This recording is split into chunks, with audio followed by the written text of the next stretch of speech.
Bueno, en este video voy a explicar brevemente el desarrollo del ejercicio 4.10 del trabajo proyectivo número 4, ¿sí? Que tiene este enunciado. Eh, para el perfil normal Z número 100, determinar los momentos principales de inercia. Ese es el cálculo que tenemos que hacer, momentos principales de inercia. Y nos pide de forma gráfica, utilizando el método Moore y el círculo de Ladd, y de forma analítica, ¿sí? Nosotros acá, más abajo, teníamos la tabla de perfiles, tenemos que buscar el perfil Z, en este caso, el número 100. En la primera columna tenemos los números de los perfiles, este es el perfil Z, número 100, o sea que toda esta fila es la que nos da datos del perfil que nos interesa y también toda esta fila. ¿Ok? Bien, de esta primera parte podemos sacar, por ejemplo, las dimensiones del perfil que están en milímetros. Siempre que tomemos datos de una tabla de perfiles, tenemos que observar el gráfico o el esquema que trae adjunto para ubicarnos. Por ejemplo, en este gráfico tenemos que el eje Y es vertical, el eje X es horizontal, siendo perfil Z en esta configuración. Fíjense que H, la altura H, que es 100 para el perfil del ejercicio, viene a ser del filo externo a filo externo. Bueno, este es H. Y el B, que es la base, que acá en nuestro perfil es 55, es desde el filo externo del ala hasta el filo opuesto, digamos, del alma. Este tramo del medio se llama alma y estos dos segmentos se llaman alas del perfil. Bueno, fíjense que entonces la longitud eh, del ala es B, es 55, y la longitud del alma más los espesores del ala es H, ¿sí? Bueno, eso solamente para que vayan viendo qué dimensiones tiene, digamos. Fíjense, S viene a ser el espesor del alma, acá está especificado. Y para nuestro ejercicio es 6,5. El espesor del ala, fíjense, este que está acá, está marcado ahí, y en el ejercicio es 8. Bien, eso es lo que nos interesa. Después, más abajo, en la segunda parte de la tabla, para el perfil Y, nos va a interesar eh, el momento de inercia con respecto a X, el momento de inercia con respecto a y el momento de inercia centrífugo. Bien. Con esos datos nosotros podemos trabajar. Como nos pide los momentos principales de inercia, primero, los momentos principales de inercia lo definíamos, eran los momentos de inercia justamente respecto a los ejes principales de inercia. Los ejes principales de inercia son un par de ejes conjugados y que además son ortogonales entre sí, ¿sí? Bueno, que sean ortogonales implica de que están a 90 grados uno del otro, y que sean conjugados implica de que el momento de inercia centrífugo respecto a ese par de ejes es igual a 0, ¿sí? Entonces, para poder calcular los momentos principales de inercia, primero tenemos que ubicar esos ejes principales y ahí podemos calcular. Bueno, vamos a calcular un IX eh, respecto a esos par de X, a ese par de ejes principales, y un II respecto a ese par de ejes principales, ya que el IXI, o sea, el momento de inercia centrífugo, sabemos que es 0. Bueno, de forma gráfica nos pide a través de dos métodos y después analítico. Voy a empezar de forma analítica, así ya tengo los datos y dibujado el perfil y le explico unas cositas también de paso.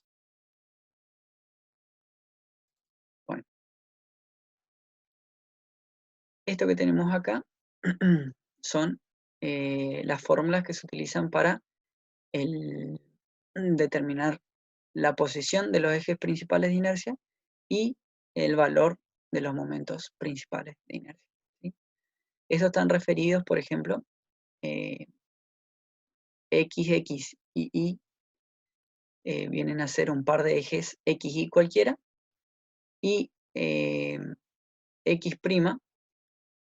y' vienen a ser un par de ejes que están desfasados un ángulo alfa respecto a este par de ejes original. Es decir,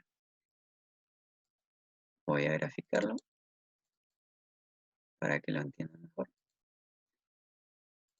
Yo tengo un par de ejes X, Y, ¿cierto? Y después tengo un par de ejes X', Y', están desfasados un cierto ángulo alfa, ¿sí? Respecto a los ejes originales. Es decir, este es X, este es X', este es Y, este es Y', ¿sí? Tiene también ahí un desfase. ¿Ok? Entonces,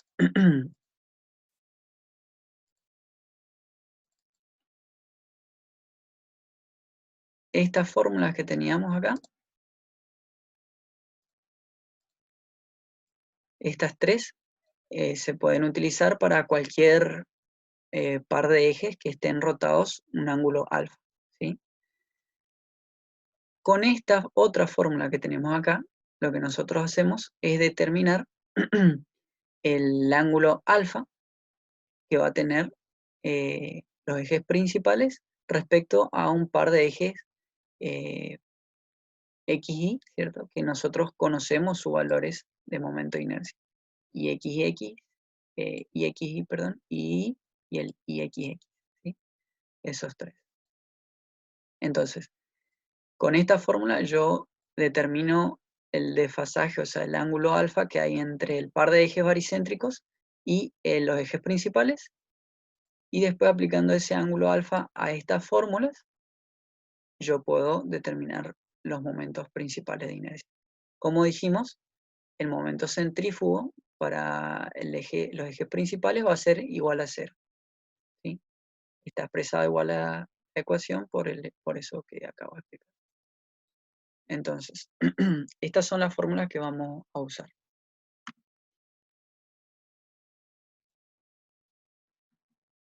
Acá yo dibujé el perfil, ¿sí?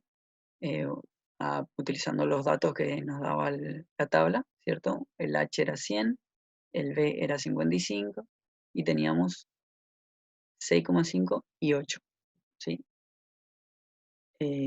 Todo en milímetros. Esto estaba en la tabla en milímetros. Nosotros después para hacer los cálculos tenemos que pasarlo a centímetros, ¿sí? Eso es muy importante, tengan en cuenta. Eh, la consigna no aclara si directamente se utilizan los datos de la tabla, estos que están acá, ¿sí? Utilizar los valores que ya nos da la tabla, o si hay que calcular aparte. Por eso yo les planteo las dos formas.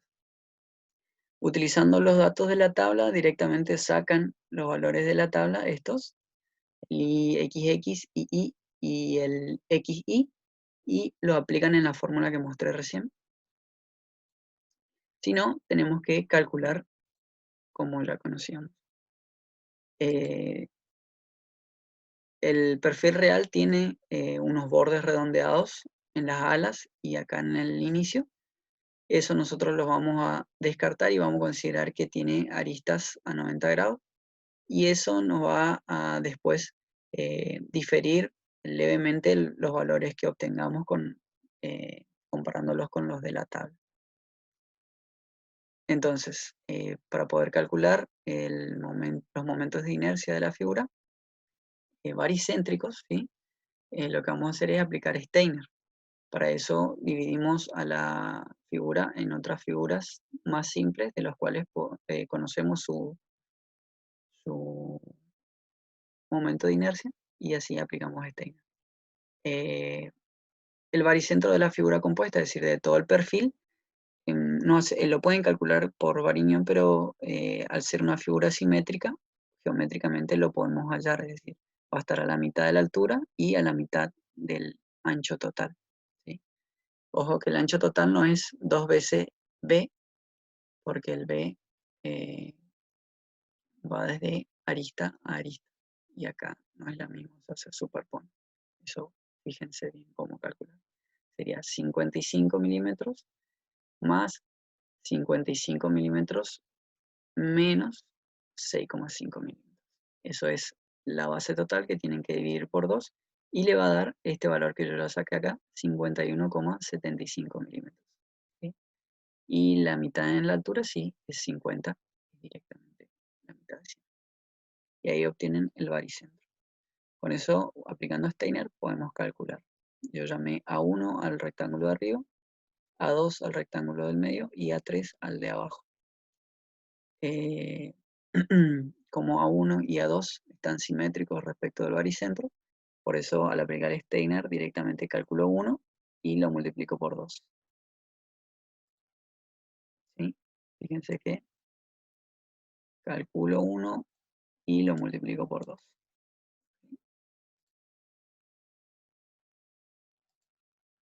Eh,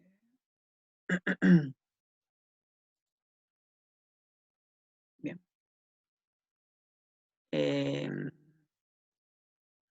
Entonces, lo que decía.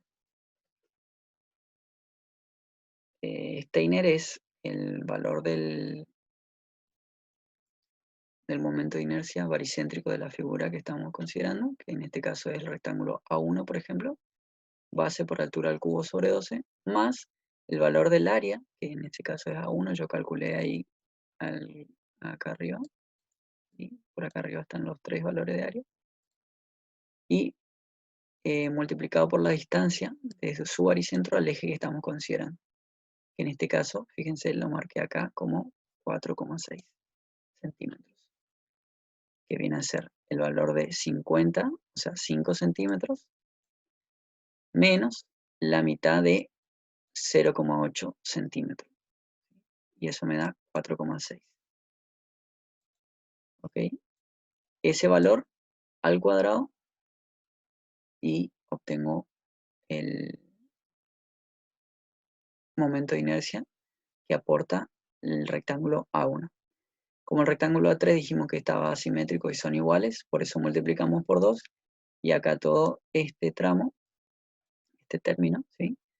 Ya nos tiene la influencia del momento de inercia de A1 y A3. Después, A2, al ser concéntrico con el baricentro, o sea, coincide el baricentro de A2 con el baricentro de la figura compuesta, eh, el término de Steiner, donde multiplicamos la distancia por 2, se anula al ser la distancia entre ejes 0. ¿Sí? Entonces solamente nos queda aplicar la fórmula de base por altura al cubo sobre 2. ¿Sí? Operamos, me da, fíjense, 218,8. Comparación con el de la tabla, que es 222. Está muy próximo, o sea que está bien. De la misma forma operé para el IG, nada más que ahora se invierten, es altura por base al cubo sobre 12, y la distancia ahora es la otra, es desde el baricentro, ¿sí?, hasta el eje. ¿Sí? Para calcular este 2,42,5, lo que yo hice fue, al valor que yo ya tenía desde el eje hasta el extremo, 51,75, le resté el valor del 55 que tenía. A ver, 55 menos ese valor me da de acá hasta acá. Ahí, perdón, le pongo en otro color. 55 menos 51,75 me da esta cota, fíjense. Desde acá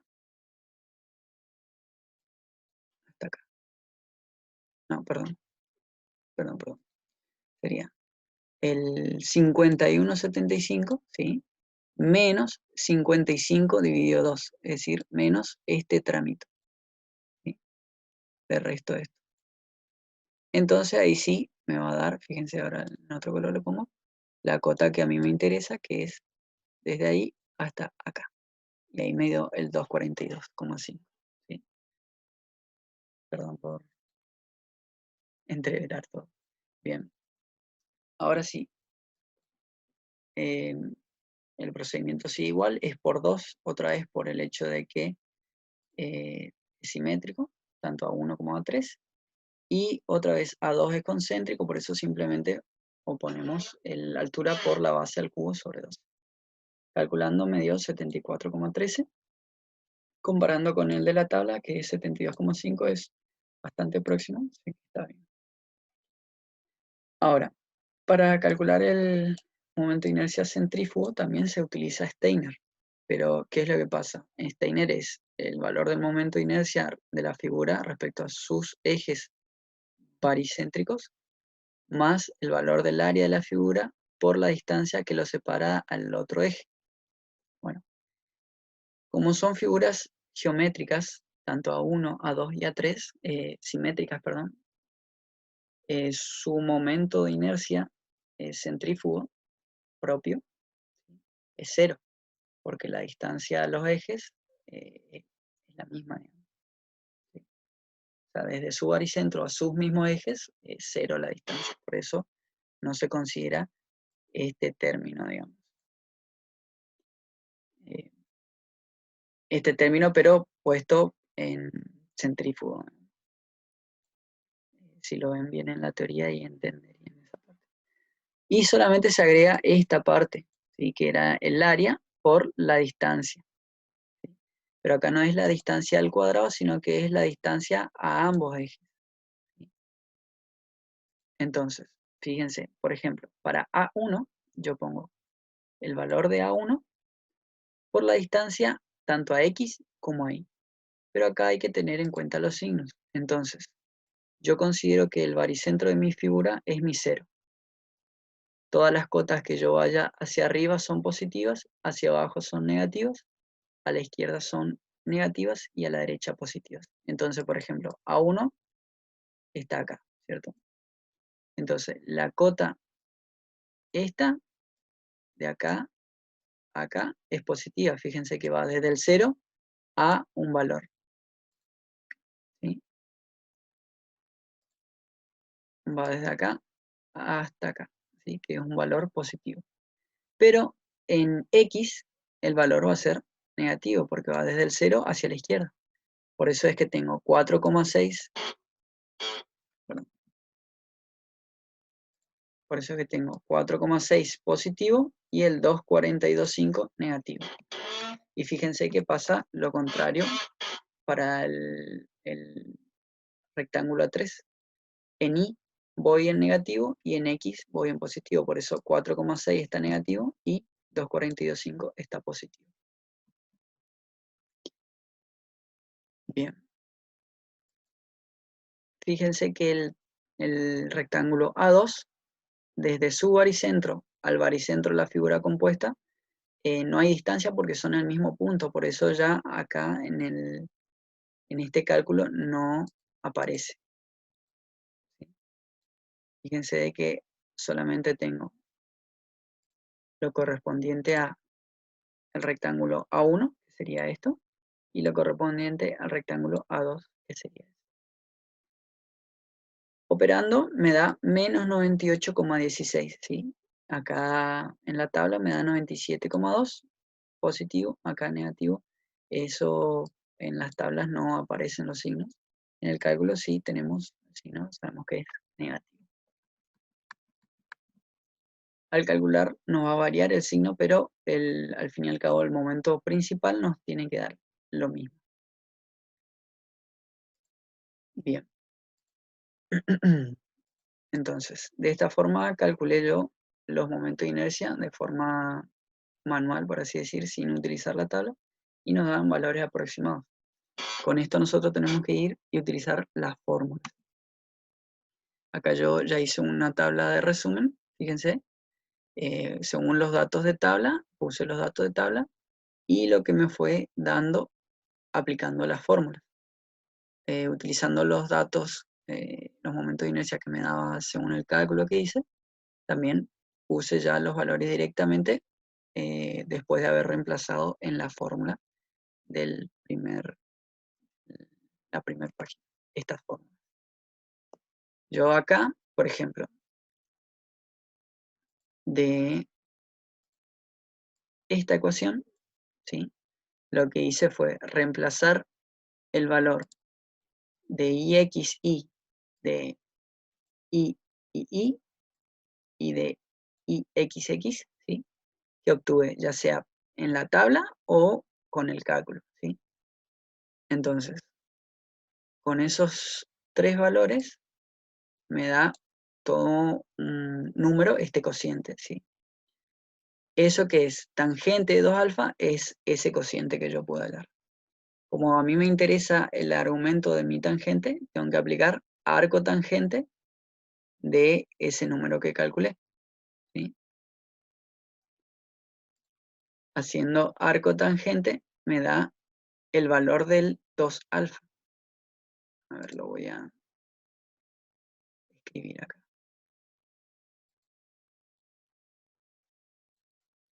Esto. A este valor, sí, que yo calculo, lo vamos a llamar A, por ejemplo, y yo voy a tener que tangente de 2 alfa, 2 por alfa es igual a A, ¿cierto? Entonces, si yo quiero saber el argumento, es decir, 2 alfa, ¿a qué es igual? Yo tengo que hacer arco tangente de A, ¿sí? Ahí me va a dar un valor, un número, un ángulo ya, pero que eso es igual al 2 alfa. O sea que para yo hallar el valor de alfa, que es el que a mí me interesa, tengo que hacer este valor, es decir, arco tangente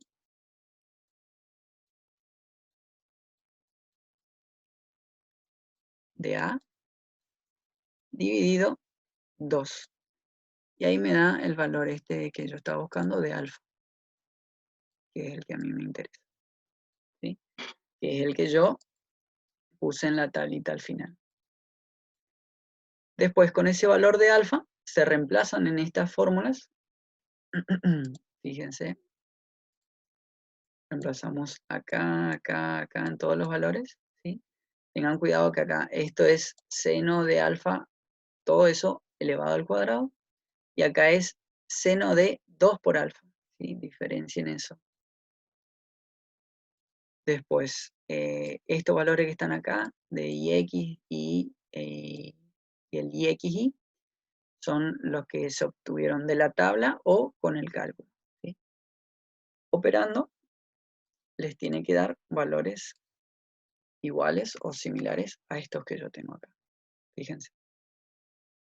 Utilizando los valores que me dio la tabla, el ángulo alfa me da negativo, ¿sí? Utilizando los valores del cálculo, el ángulo alfa me da positivo. 26 y monedas, pero es 26 grados, o sea que está bien. La diferencia, esta, está en que uno es positivo y el otro es negativo. O sea, se debe a que el signo este que sí le pusimos en el cálculo y que no lleva en la tabla. Pero fíjense que después al calcular los momentos de inercia principales nos dan muy similares, o sea que está bien, o sea, inclusive con el signo. Y bueno, los momentos de inercia centrífugo pueden verificar, calcularlo, digamos, y les tiene que dar 0. Eso en cuanto a la parte analítica, ¿cierto? Ahora, para la parte gráfica, nos pide calcular por mor, ¿sí? Y por lan. Para poder graficar por mor y por lan, lo que tienen que hacer es definir primero una escala de longitud y una escala de momentos de inercia, ¿sí? Fíjense que acá la escala de longitud yo consideré, esto yo todo desarrollé en AutoCAD, o sea que en proporción está bien. Así midiéndolo acá no está a escala, pero en proporción está bien hecho. sea que las direcciones y todo va a estar bien. Yo tomé que un centímetro, o sea, ustedes por ejemplo pueden tomar 1 centímetro de su dibujo, de su figura, es 1 centímetro de su dibujo. Es decir, esto tenía 5,5, entonces, centímetros, entonces lo dibujan como 5,5 centímetros. ¿Sí? Esto pueden ir variando, por ejemplo, 2 centímetros cada 1 centímetro de dibujo. Es decir, en vez de dibujar los 5,5 reales, dibujan la mitad, ¿sí? Y así. Es simplemente para dibujar y poder ubicar el baricentro, ¿sí? Y la escala de momento de inercia yo elegí 50 centímetros a la cuarta. Yo lo voy a dibujar en 1 centímetro de dibujo. Eso ustedes lo van variando, pueden usar 50, 100, 200. Fíjense de que los valores que nos daban el cálculo analítico rondaban los 200.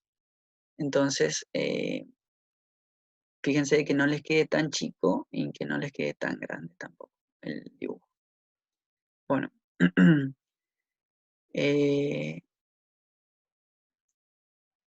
acá los valores que ustedes van a usar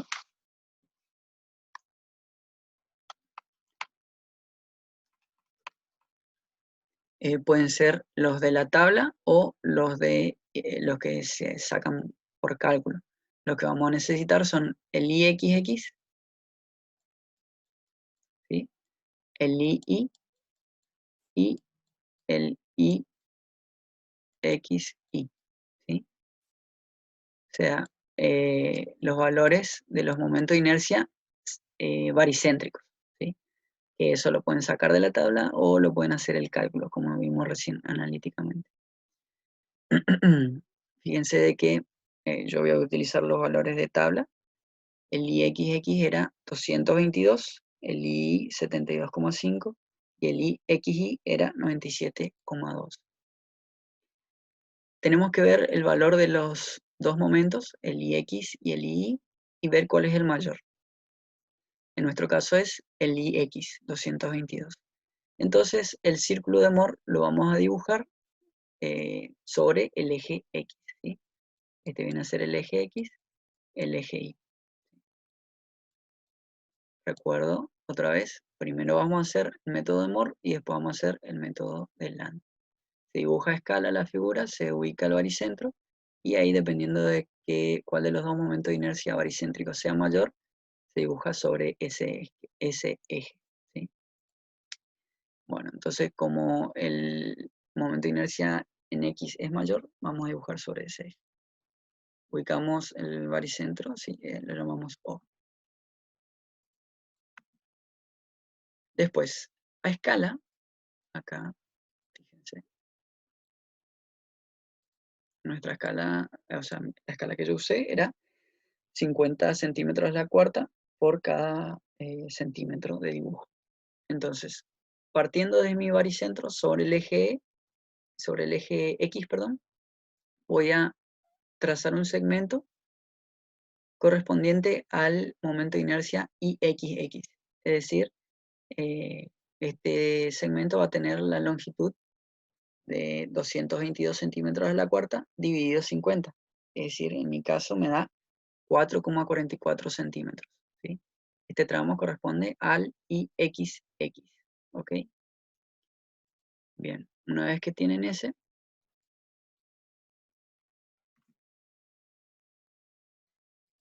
acá yo borré el otro, pero encimados nada más, partiendo también desde 0 sobre X, trazan ahora el momento de inercia II, ¿sí? A escala, otra vez, que en nuestro caso era 72,5 dividido 50, me da 1,45 centímetros de longitud, ¿sí? Se dibuja ahí también. De esta forma, nos quedan así el OA y el OB, ¿sí? Los dos colineales. Siguiente paso es dibujar el momento de inercia centrífugo, que en nuestro caso era 97,2, ¿sí? Lo vamos a dibujar a partir del punto A, es decir, el extremo del momento de inercia ni, ¿sí?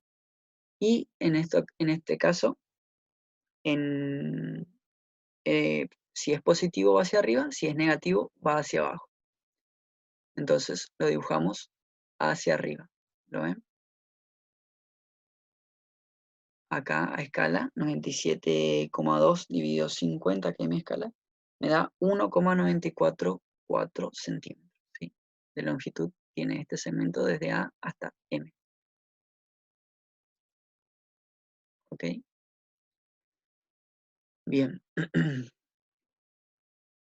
Este punto M lo pinté en verde, se llama centro del círculo de Moore o polo del círculo de Moore. ¿Sí? Ahora, siguiente paso es dibujar desde el punto B, otra vez a escala, el valor del XY, pero invertido, o sea, con el sentido opuesto. Hoy dibujamos de A a M, ahora vamos a dibujar de B a N. En mi escala a mí me quedaba 1,944 de este segmento y obtengo el punto N. Uniendo el punto N con el punto M, que era el punto verde, ¿sí? Nos queda esta diagonal y determina el punto C en la intersección con el eje X. Ahí estamos. Este punto C va a ser el centro de mi círculo de Moore. ¿Sí? Ahora, para dibujar el círculo de Moore, yo con el compás hago centro en C y el radio va a estar dado por el segmento CM o bien CN. ¿Sí? Ese va a ser el radio de mi círculo de Moore. ¿Entienden? El radio del círculo es este. ¿Ok? Y ahí dibujan el círculo. Les tiene que ir quedando aproximadamente así como yo voy teniendo. Esto está proporcional. Así que. Después, a partir del punto M, ¿sí? Tengo que intersectar con los puntos B y W. El punto B y W es la intersección del círculo con el eje X. ¿Sí? Entonces, el círculo con el eje X me determina el punto B y el punto W. Uniendo el punto M con el punto B, prolongando, tengo lo que va a ser uno de los ejes principales de inercia. Uniendo el punto M con el punto W, tengo el otro eje principal de inercia. Fíjense que entre ambos ejes estos hay 90 grados. Y ahora en la siguiente lámina se ve el valor del ángulo alfa. ¿Ven? Este alfa es igual a este alfa. Y yo medí en el CAD es 26 grados. O sea, es el valor que nos daban en el analítico. Ahora, para determinar el valor de los momentos principales de inercia, lo que vamos a hacer es medir la distancia entre O y B y multiplicarla por la escala. Siempre el momento de inercia menor es este, entre O y el primer punto del círculo, y el momento de inercia mayor es entre O y el segundo punto del círculo, que era W. Ahora lo voy a marcar. Pero fíjense que acá obtenemos un momento de inercia mínimo y máximo, que son los momentos de inercia principales. Entonces, medimos con la regla el segmento OB, multiplicamos por la escala y nos va a dar el valor. A mí, midiendo, me daba 0,4927 centímetros. O sea, haciéndolo en papel lo va a dar 0,49, 0,50 más o menos. Eso lo multiplican por su escala y a mí, fíjense, multiplicando por mi escala me da 24,635 centímetros la cuarta. Y yo en el analítico me había dado 24,63. O sea que es casi perfecto la coincidencia. Eso porque está hecho obviamente con el AutoCAD, digamos, es más preciso. A ustedes si lo hacen en papel va a variar el valor, pero tiene que dar lo más próximo posible. Bien, entonces ahí obtuvimos el III principal. Y el IXX principal va el segmento desde O, fíjense, hasta W. Miden ese segmento, multiplican por la escala y le tienen que dar. A mí ese segmento me dio 5,3974. Lo multipliqué por la escala y me dio 269,87. Y exactamente igual que el analítico. Eso otra vez repito, eso se puede lograr solamente porque yo este gráfico lo hice en AutoCAD, entonces es preciso. A usted no le va a dar igual, pero tiene que darle similar. Midiendo también ustedes con compás, perdón, transportador, tienen que medir estos ángulos y le tienen que dar igual al de su analítico. ¿Sí? Hasta acá es el círculo de Moore. Ahora pasamos al círculo de Land, que es muy similar, pero tiene una leve variación. Otra vez, deben elegir una escala de longitud, una escala de momento de inercia, yo elegí las mismas. Dibujan la sección, ubican su baricentro, y acá lo que tienen que hacer, otra vez, es ver cuál es el eje con respecto al cual el momento de inercia es máximo, y se va a dibujar sobre ese. Otra vez es el eje X, entonces vamos a dibujar sobre ese. Pero acá, ¿qué es lo que pasa? Vamos a partir desde el baricentro, ¿sí? Desde el punto O, y trazamos a escala un segmento que tenga la longitud correspondiente al momento de inercia IXX. Es decir, este segmento desde O hasta A, en mi escala era 4,44. ¿Sí? O sea, mi escala, acuérdense, era 50 centímetros cada un centímetro. O sea que este tiene 222 centímetros a la cuarta. Bien. Entonces, este tramo dibujamos. Siguiente paso es, al final del punto A, acá yo borré el otro segmento, pero desde donde termina el punto A, arrancamos el siguiente segmento, que va a ser correspondiente al II, ¿sí? Que en este caso era 72,5, multiplicado por la escala me queda un segmento de 1,45 centímetros. Acuérdense, en el círculo de Moore, los dos segmentos comenzaba desde el centro de gravedad, ¿sí? Desde el baricentro, pero acá en el círculo de Land comienzo primero el IXX y al final de ese arranco el siguiente segmento que es el III, ¿sí? Esa es una de las principales diferencias. Bien, una vez que yo tengo ese segmento, el siguiente es dibujar el momento de inercia centrífugo. Y este se va a dibujar a partir del punto A, ¿sí? A escala, hacia arriba o hacia abajo. Pero acá, a diferencia de el círculo de Moore, que si era positivo iba hacia arriba y si era negativo iba hacia abajo, acá se invierte. Acá si es positivo lo dibujamos hacia abajo y si es negativo lo dibujamos hacia arriba. En este caso, como 97,2 era positivo, ¿sí? El momento de inercia centrífugo era positivo, lo dibujamos hacia abajo. En mi escala esto era 1,94 centímetros. Lo dibujo ahí. Y ubico el punto K. El punto K es ahora el punto central del círculo de Land. ¿Sí? ¿Se acuerdan? Viene a ser equivalente, por así decirlo, al punto M en el círculo de Moore. Bien.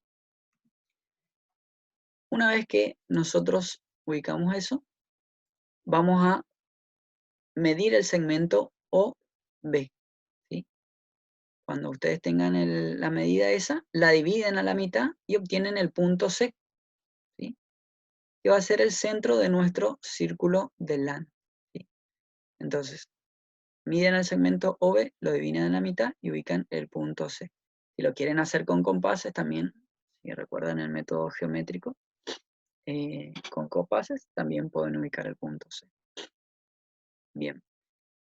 Ubicando el punto C con un radio que vaya, obviamente, desde el punto C hasta el punto B o hasta el punto O, dibujan el círculo. Bien. Ese es el círculo de LAN. Siguiente paso es unir, ahora, unir el punto C con el punto K. ¿Sí? Unimos. Y luego prolongamos hasta cortar con el círculo. Fíjense, lo que habíamos hecho es unir el punto C con el punto K y luego prolongamos hasta cortar con el círculo y así encontrar el punto R y el punto S. ¿Sí? Bien. Una vez que tenemos esos dos puntos, lo intersectamos, o sea, los unimos con el punto O. Es decir, vamos a tener un segmento OS y un segmento OR. Esas dos líneas son ejes ortogonales entre sí y fíjense que son nuestros ejes principales. ¿Sí? Otra es el ángulo alfa, lo pueden medir. Este es el ángulo alfa que tiene que ser 26 grados según el cálculo analítico. Lo miden con transportador. Bien. Ahora tenemos que determinar el valor de los momentos de inercia. Ahora fíjense de que el momento de inercia menor va a estar dado por el segmento KR. O sea, este segmento KR lo medimos a escala, sí, lo medimos con la regla y lo multiplicamos por la escala y nos va a dar el valor del momento de inercia II, ¿sí? Principal. ¿Ok? Bien.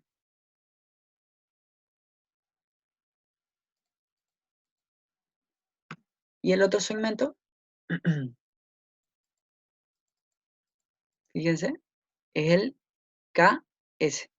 También lo miden con la regla, lo multiplican por la escala y ese le va a dar el valor del momento de inercia IXX. A mí otra vez me dio exactamente igual que el cálculo analítico. A ustedes le va a variar un poco por el hecho de que no es tan preciso el lápiz, la regla y todo eso. Bien. Y hasta ahí, fíjense nada más en comparación cómo están estos ejes, este par de ejes. A ver, lo voy a dibujar así, queda grabado. Este está así y este está así. Fíjense, si voy, este es el círculo de LAN. Ahora voy al círculo de Moore y son paralelos. ¿Lo ven? Nada más es que uno está como hacia arriba, ¿sí? Y el otro hacia abajo. Pero deben ser paralelos, o sea, ustedes van a hacer los dos gráficos y le tienen que dar gráficos paralelos. ¿Ok? Bien, y hasta ahí los valores que me dio en el analítico, ya lo tienen. Los valores que me fue dando, yo le fui diciendo, ¿cierto? Así que cualquier duda me avisan y lo vemos.